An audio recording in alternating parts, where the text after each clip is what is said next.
అదే RTV app వార్తల్ని క్షణాల్లో చదివే అవకాశం ఉంటుంది. ఒక న్యూస్ పేపర్, ఒక టెలివిజన్ ఛానల్ మీ చేతుల్లో ఎప్పుడూ ఉంటాయి.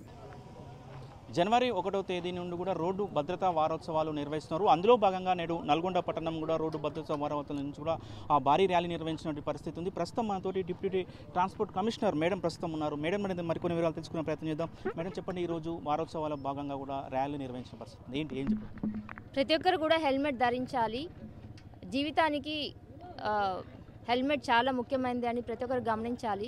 సెల్ ఫోన్కి కవర్ వేసుకుంటున్నారు కానీ తలకు మాత్రం వేసుకోవట్లేదు. కానీ అది చాలా విచారకరమైనది. ఈ రోజుల్లో టెక్నాలజీ డెవలప్ అయింది, ఎడ్యుకేషన్ బాగుంది, ప్రతి ఒక్క జీవితం ప్రెషియస్ అనుకుంటున్నారు, బట్ దానికి ఇచ్చే విలువ ఇవ్వట్లేదు.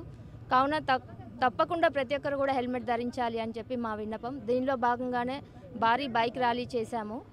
ప్రతి ఒక్కరు కూడా టూ వీలర్ వెళ్ళేటప్పుడు, బైక్ మీద వెళ్ళేటప్పుడు హెల్మెట్ తప్పకుండా ధరించాలని నా వినతి.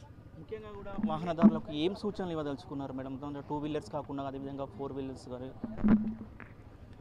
రోడ్డు భద్రతా మాసోత్సవాలు జనవరి 1 నుంచి 30వ తారీఖు వరకు జరుగుతున్నాయి. ఇందులో భాగంగా ప్రతి ఒక్కటి కూడా వినూత్నంగా ప్లాన్ చేసి ఆ రోడ్ సేఫ్టీ మీద అవేర్నెస్ ప్రతి ఒక్కరికి చేరే విధంగా ప్లాన్ చేస్తున్నాము. ఇది ఒక్కటి కూడా ప్రతి ఒక్కరు దీనికి ఎందుకు ఇంత విలువిస్తున్నామని చెప్పి ప్రతి ఒక్కరు గమనించి మేము చెప్పిన సూచనలు అన్నీ కూడా ప్రతి ఒక్కరు కూడా పాటించాలి. ఓవర్ స్పీడింగ్ చేయకూడదు, సెల్ ఫోన్ డ్రైవింగ్ చేయకూడదు, డ్రంక్ అండ్ డ్రైవింగ్ అసలు చేయకూడదు, అన్నీ చేయకూడదు అని చెప్పకూడదు. ఏమేమి చేయాలి అంటే టూ వీలర్ మీద వెళ్ళేటప్పుడు మైండ్ఫుల్గా ప్రశాంతంగా హ్యాపీగా వెళ్ళాలి, హెల్మెట్ ధరించి ఉండాలి.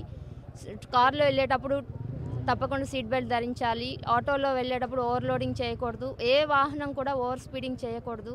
ఇలా చేయటం వల్ల మనకే ఒకరికే ప్రమాదం కాకుండా సమాజంలో మన ఎదురుగా వస్తున్న వెహికల్ వాహనానికి, ఆ కుటుంబానికి కూడా ప్రమాదం. కాబట్టి రోడ్డు భద్రతని తమ యొక్క జీవిత భద్రతగా భావించి తప్పకుండా రోడ్డు భద్రతా నియమాలు పాటించి అందరూ సురక్షితంగా ఉండాలని మనవి. కూడా కమిషనర్ మేడం చెప్తున్నారు, ఏదైతే రోడ్డు భద్రతా వారోత్సవాలలో భాగంగా కూడా ప్రతి ఒక్కరు కూడా హెల్మెట్ ధరించి జాగ్రత్తగా డ్రైవింగ్ చేసుకుంటూ ఉండాలని కూడా మేడం గారు చెప్తున్న పరిస్థితి కనబడుతుంది. ఇది వీడియో జర్నలిస్ట్ కృష్ణతో అచ్యుత్, RTV నల్గొండ. మరిన్ని వీడియోస్ కోసం ఛానల్ ని సబ్స్క్రైబ్ చేయండి. లేటెస్ట్ అప్డేట్స్ కోసం వాట్సాప్ ఛానల్ ని ఫాలో చేయండి. అండ్ లింక్ డిస్క్రిప్షన్ లో ఉంది.